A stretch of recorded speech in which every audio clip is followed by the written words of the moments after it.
So both NVIDIA and AMD dropped new video cards last week. Happy birthday. I'm going to tell you why that's not such a great present.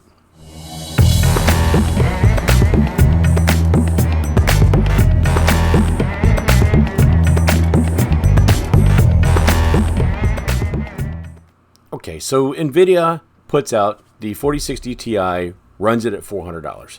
There's some issues with this right off the bat. First of all, when a company puts out a product, they usually put it out in performance tiers. And you'll see that in this case, it's NVIDIA is a 60 series, AMD is the 600 series. So you'll see things, they'll kind of line up in that way, where the performance tier from this time, say it's 60, it should be a little bit better or considerably better than the performance of the previous generations, say 70 series, or in AMD's case, a 700 series. So you should have the new one outperform the old one that you could have gotten at the other tier for the same or a better price.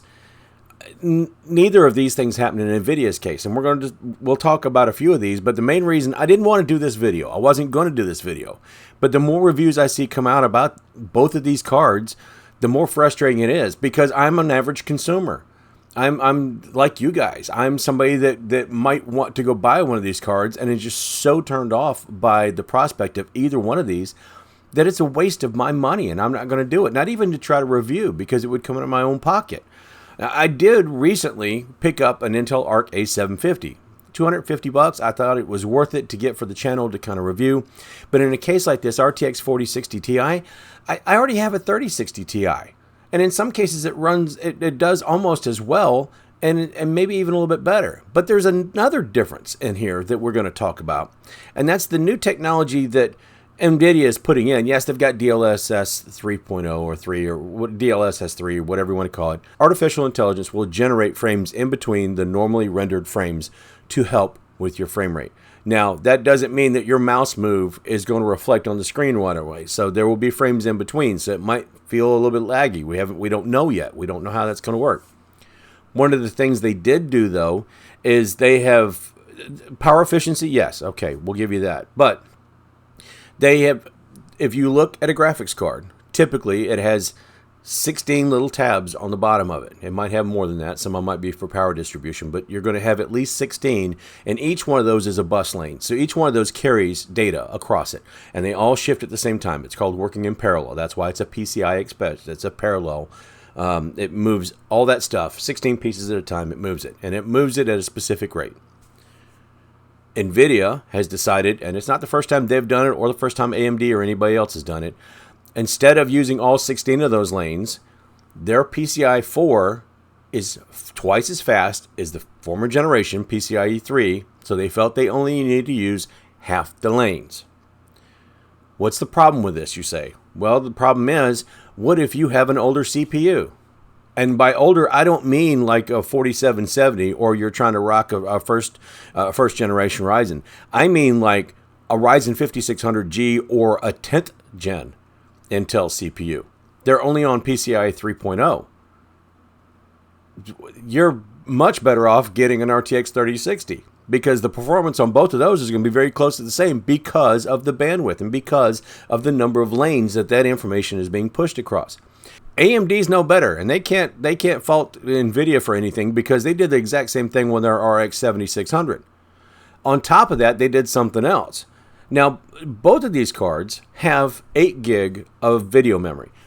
That's probably not a big deal, okay? Now, some games now are taking more than that, but that's got to be some on the video publishers and the game makers as much as it is on anything else. Now, whose fault is that? I will tell you whose fault that is. That's NVIDIA and AMD's fault because they're the ones that keep on implementing these new processes for upscaling. So game developers think they have more room to play with and they can chew up more bandwidth and more memory and all that stuff. So now 8 gig, which a couple years ago was more than enough, on some 1080p titles and 1440p when you're trying to run some of these lower resolutions might not be enough.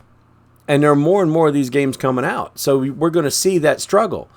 But AMD picked on NVIDIA for putting out a video card with only 8 gig of memory. And then they turned around and did the same exact thing. So I will the whole thing with the way things are configured is messy, messy, messy, and AMD has no room to say anything about cutting back on an 8 lane bus, because they did it with an RX 6400 and 6500, where they did it with 4 lanes, and so anything 2 generations or older in your CPU is just going to perform like crap with those, and that's why everybody bashed on those so bad. But these are going to be just as bad, because now all these folks are being pushed into a newer platform, and the new platforms have problems. I don't know if anybody's kept up with all of AMD's issues lately, but motherboard manufacturers are overvolting those CPUs on the AM5 platform, and those things are having problems. So nobody is without fault here, but they've all kind of like helped each other produce the problems. Some of the things that just cannot be forgiven, though, are the fact that NVIDIA just doesn't care about us.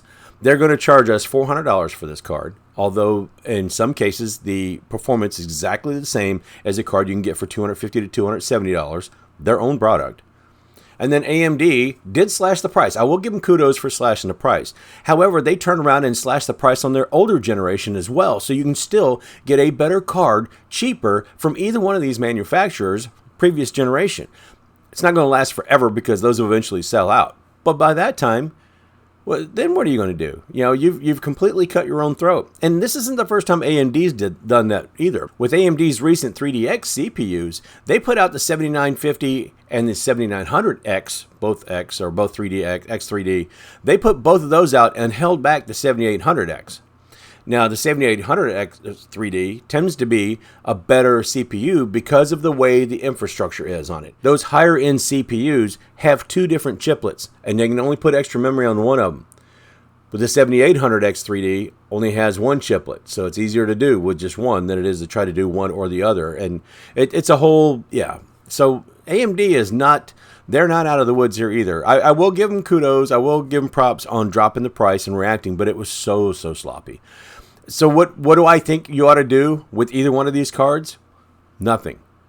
Don't do it. I'm going to hold off until at least July. In July, NVIDIA is going to put out the 4060 non-TI version and the 4060 Ti, which is a 16 gigabyte version, but they're going to make you pay $100 more for that.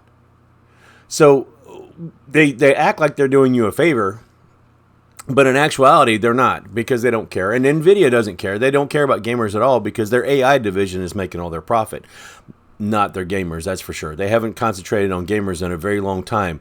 I'm not going to mention anything like, cryptocurrency. Yeah, we're going to let that slide under the carpet.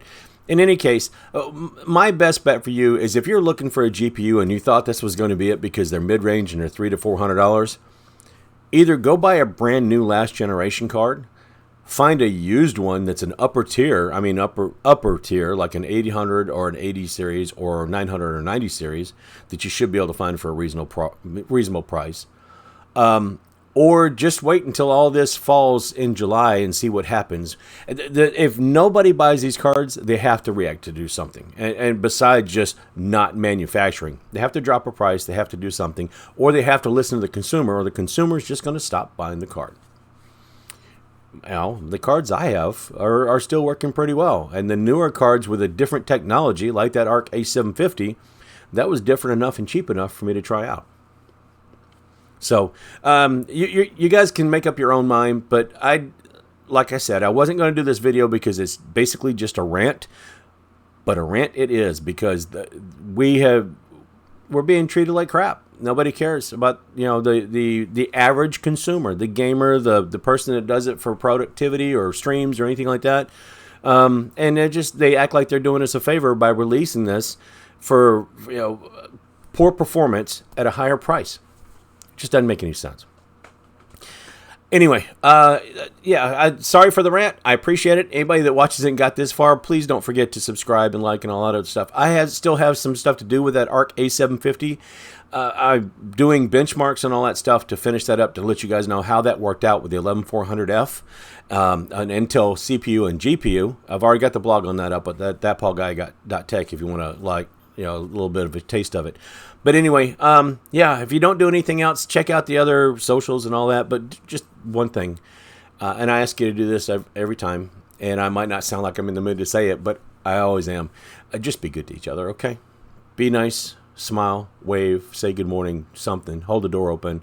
I remind you guys this all the time. It really can make a difference in somebody's day. Some of the comments I get from you guys when you see that and you tell me to smile, or you hope that I am having a good day, or keep it up, I really, really appreciate that. So, kudos to you guys, and thank you for making that part of your day. And it, the world would be just a little bit better off if we all just kind of looked out after each other once in a while.